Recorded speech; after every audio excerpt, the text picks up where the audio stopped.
Hey YouTube, welcome to Papa's Place.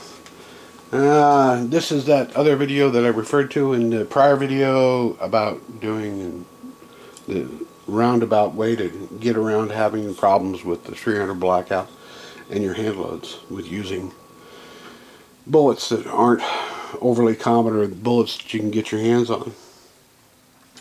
But based on this, the information from Advanced Armament that I went over in the other video, they say to find the space or the place on the bullet which has a 0.25 inch diameter. Well, you know, I can tell you right now, man.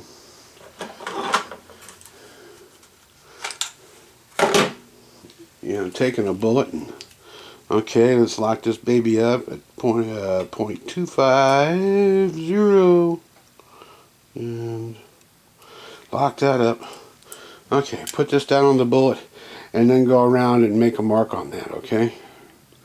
Man, what a pain in the butt. Then you got to figure out how to get there so that that point is below the protrusion in the magazine. I got an easy way. Here we go. According to SAMI, which is the Sporting Arms and Ammunition Manufacturers Institute, and they are the ones that have set standards for ammunition for everything. All the standardized cartridges are all approved by SAMI, S-A-A-M-I. And their information and drawings and case drawings and chamber drawings are available online. Anyway, off of that, I found that from the base up to this point here at the top of the shoulder where the neck starts on the 223, which also just happens to be where the rib starts inside the magazines, is 1.5573 inches plus or minus. So miraculously, that rib happens to be at 1.5573 inches. And that's where it contacts and holds on to. Oh, that's not a good idea. Let me get that out of here.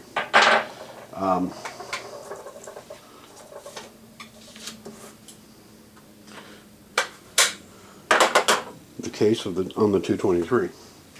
So what I came up with, after some serious thinking, which caused me major pain and agony and drove gravy nuts,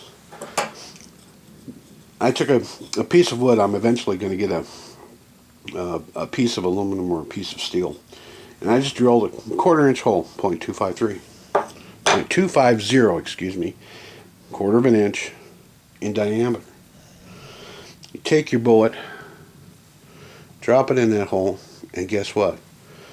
That's the point that's on the bullet that is 0.250. That's the point that needs to be at 1.5573. Well, I'll just round it up to 1.56, 1.55, whatever pleases you, whatever works. I just take my caliper and I set it to 1.55, and in this case it's 1.55. I'll move it up to 7. That thousandth of an inch is tough to catch right there. And this portion from this surface to this tip is 1.557, the same distance from here to here. So I can use this as a depth gauge, and that's exactly what I do. I hold the bullet upright and use this as a depth gauge to make sure that that bullet is seated in the case far enough that it will feed properly.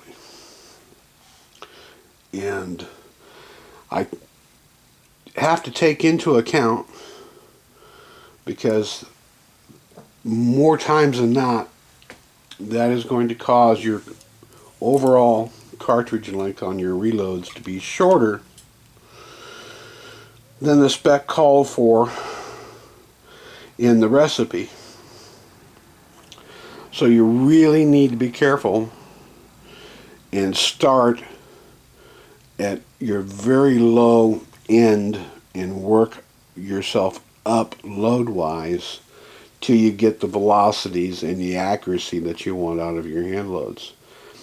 Again, follow the recipe. Start low and take steps up to the point where you want to stop. Always keeping an eye on your primers and stuff for overpressure, signs of overpressure.